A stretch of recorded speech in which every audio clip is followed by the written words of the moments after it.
د اسلام په تاریخ کې یو ډیره ستره پیښه د رسول الله صلی الله علیه وسلم د ژوند تر ټولو سخت ورځ د طائف ورځ وه چې د طائف خلکو پر رسول الله صلی الله علیه وسلم باندې دومره زیاتې تیږې وویشتلې چې ان د هغه مبارک بوټان د وینو څخه ډک شول.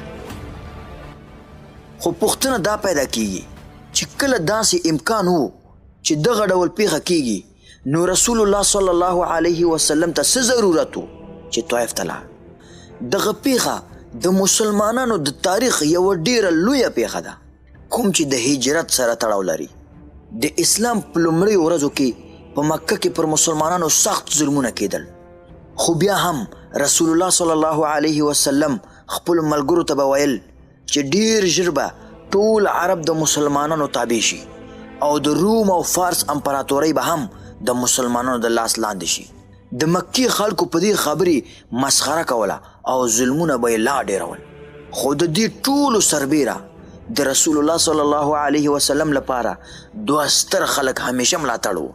د رسول الله صلی الله علیه وسلم تر ابو طالب او د هغه مبارکه بیبي خدیجه رضی الله عنها. کله چې مکی خلکو ته بله لاره پاتې نشوه نو د مکی خلکو دا فیصله وکړله چې د بني هاشم د کورنۍ سره به په ټولیزه توګه بایکاټ وکړي او هغوی دې ته اړ کړل چې په شعب ابي طالب کې ژوند وکړي. دا بایکاټ یوازې پر مسلمانانو نه بلکې د بني هاشم ټول قوم پکې شامل و پرته له یو کس څخه، ابو لهب. دغه بایکاټ 3 کاله دوام وکړ چې په دې دوران کې د بني هاشم خلک ان د ونو پاڼې او وچې پوستکي خوړلو ته اړ شول. وروسته له دې چې بایکاټ پای ته ورسېد ابو طالب او خدیجه رضی الله عنها دواړه وفات شول چې له دې سره رسول الله صلی الله علیه وسلم په مکه کې بې ملاتړه پاتې شو. د ابو طالب له وفات څخه وروسته ابو لهب د بني هاشم مشر وګرځېد چې د خپل وراره سخت دښمن و. ابو لهب د رسول الله صلی الله علیه وسلم د مکې تابعیت هم ختم کړ چې له امله یې هغه په مکه کې خوندي پاتې نشو. په دې سختو شرایطو کې بیا هم د الله تعالی امر و چې اسلام باید خپور شي او الله تعالی رسول الله صلی الله علیه وسلم ته د موسی او ابراهیم علیهم السلام سختي په یادولو سره هڅول. د نبوت لسم کالو چې رسول الله صلی الله علیه وسلم د زید ابن حارثه رضی الله عنه سره شاوخوا 100 کیلومتره مزل په پښو وکړ او طائف ته لاړ تر څو هلته خلک د اسلام دین لور ته دعوت کړي. خو د طائف خلکو نه یوازې دا چې د هغه خبره ونه منله بلکې له هغې وغوښتل چې دلته هیڅ کله بیرته راونه ګرځي. ان د طائف ماشومان یې شاته ورپسې ولیږل چې پر رسول الله صلی الله علیه وسلم باندې تیږې وولي. زید رضی الله عنه د رسول الله صلی الله علیه وسلم لپاره ځان ډال ګرځولی و، خو تیږې دومره ډېرې وې ان تر دې چې رسول الله صلی الله علیه وسلم دومره زخمی شو پکې چې د هغه بوټان د وینو څخه ډک شو. په پای کې رسول الله صلی الله علیه وسلم له طائف څخه یو باغ ته پناه یوړه چې د مکې د دوه مشرانو عتبه او شیبه ملکیت و. دوی هم د رسول الله صلی الله علیه وسلم غټ دښمنان، خو دوی چې کله د رسول الله صلی الله علیه وسلم حالت ولیدلو نو د دوی زړه هم خفه شو او خپل غلام عداس ته ویل چې هغه ته انګور یوسي. هلته رسول الله صلی الله علیه وسلم د یوې ونې لاندې کېناست او دعا یې وکړه چې ای الله تعالی دومره ظالم خلکو ته د پرېښودلم، لیکن که ته له ما څخه خوشحاله یې زه د هیڅ چا پروا نه لرم. تاسو دلته لږ سوچ وکړئ چې الله تعالی ته د ماضي، مستقبل او حال ټول احوال معلوم دي، نو ولې رسول الله صلی الله علیه وسلم یې منع نه کړ د طائف څخه؟ وجه دا وه چې الله تعالی غوښتل چې را روان زرګونو کلونو کې د دنیا ټول مسلمانانو ته د رسول الله صلی الله علیه وسلم صبر او عزم یو نمونه وګرځي. او اوسه پورې د طائف ورځ د رسول الله صلی الله علیه وسلم په ژوند او سیرت کې ډیره مهمه واقعه ګڼل کیږي. څنګه چې دا غلام رسول الله صلی الله علیه وسلم ته راغی نو رسول الله صلی الله علیه وسلم خپل ټول غمونه هیر کړ او دې غلام ته د اسلام دعوت ورکړ او رسول الله صلی الله علیه وسلم له هغه څخه وپوښتل ته له کوم ځای یې؟ هغه ځواب ورکړ زه د نینوا اوسیدونکی یم. رسول الله صلی الله علیه وسلم ورته وویل ښه نو ته د هغه ښار اوسیدونکی یې چې زما ورور یونس علیه السلام ورڅخه و، هغه هم نبی و او زه هم نبی یم. د دې خبرې په اورېدلو سره غلام پاسېده، د رسول الله صلی الله علیه وسلم لاسونه یې ښکل کړ او اسلام یې قبول کړ. کله چې عتبه او شیبه چې د باغ مالکین وو دا ټول حالت ولیدل نو ویې ویل دا وګوره زموږ غلام هم لاړ. له هغه ځایه رسول الله صلی الله علیه وسلم حرکت وکړ. په همدې وخت کې جبرائیل علیه السلام د غرونو ملایکو سره حاضر شو او وی فرمایل ای د الله رسوله که تاسو امر وکړئ نو زه به په دوی دا غرونه یو ځای کړم او دوی به ټوټې ټوټې کړم.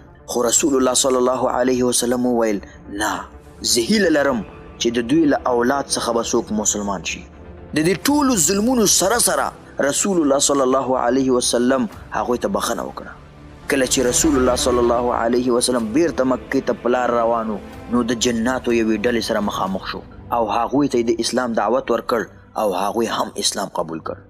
کله چې رسول الله صلی الله علیه وسلم مکې ته نږدې ورسید هغه پوهېده چې په مکه کې نور هغه ته ځای نشته، نو هغه د مکې له ځینو خلکو څخه پناه وغوښته، لکه څنګه چې نن خلک د بل هیواد ویزه غواړي. لومړیو دوو کسانو هغه ته پناه ورنه کړ، خو دریم کس د کوم نوم چې مطعم ابن عدی رسول الله صلی الله علیه وسلم ته پناه ورکړ. د طائف د دومره بدې تجربې سره سره رسول الله صلی الله علیه وسلم خفه نشو او د اسلام خپرولو کار یې جاري وساته. هر کال د ټولو عربو څخه زرګونه خلک مکې ته د حج لپاره راتلل. رسول الله صلی الله علیه وسلم به د شپې په تیاره کې د دوی کیمپونو ته تلو او هغوی ته به یې د اسلام دعوت ورکو. خو د دې هڅو سره سره ډیر لږ خلک مسلمانان کېدل، ځکه چې ابو لهب به تل د رسول الله صلی الله علیه وسلم شاته تلو او خلکو ته به یې ویل د ده خبره مه منئ. د طائف د پیښې نه بل کال ته رسول الله صلی الله علیه وسلم د حج په موسم کې یو ځل بیا دې کمپونو ته لاړ. هلته یې د مدینې د شپږو کسانو سره ولیدل. کله چې رسول الله صلی الله علیه وسلم هغوی ته د اسلام دعوت ورکړ هغوی خپلو کې وی ویل آیا دا هماغه پیغمبر نه دی چې یهودیان یې موږ ته له ډېرو کلونو راهیسې یادوي. الله تعالی له زرګونو کلونو راهیسې د یهودیانو له لارې د مدینې خلکو ذهنونه داسې تیار کړي وو چې ډېر ژر به د هغوی ښار ته یو پیغمبر راځي. دغه شپږ کسان په مستقیم ډول مسلمانان شول او بیرته مدینې ته لاړ. هلته یې اسلام خپرول پیل کړ. د همدې له امله په راتلونکي کال کې د مدینې څخه 12 کسان مسلمانان شول او د رسول الله صلی الله علیه وسلم حضور ته راغلل.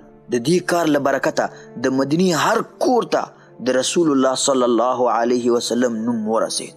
دغه کلونه د رسول الله صلی الله علیه وسلم د ژوند تر ټولو سخت کلونه وو. لومړی د مکې خلکو د بني هاشم د کورنۍ سره یې بایکاټ وکړ چې هغوی د ونو پاڼې او وچ پوستکي خوړلو ته اړ کړ. بیا ابو طالب او خدیجه رضی الله عنها وفات شول او په طائف کې دومره ظلم وشو چې د رسول الله صلی الله علیه وسلم بوټان د وینو څخه ډک شول او بالاخره د رسول الله صلی الله علیه وسلم د مکې څخه تابعیت هم ختم شو. په همدې سختو حالاتو کې الله تعالی د رسول الله صلی الله علیه وسلم زړه ته سکون ورکړ او هغه باندې د انسانانو په تاریخ کې تر ټولو لوی سفر وکړ، د 7 آسمانونو سفر، الاسراء والمعراج. محترمو ملګرو، د اسراء او معراج واقعه تاسو زموږ د تاریخ عبرت یوټیوب چینل کې کتلی شئ او که چیرته دغه ویډیو تاسو ته ډیر فایدمن تمام شوی وي نو دا ویډیو ځان سره لایک کړئ او نور ملګرو سره هم شریک کړئ او زموږ د تاریخ عبرت یوټیوب چینل ځان سره ضرور سبسکرایب کړئ.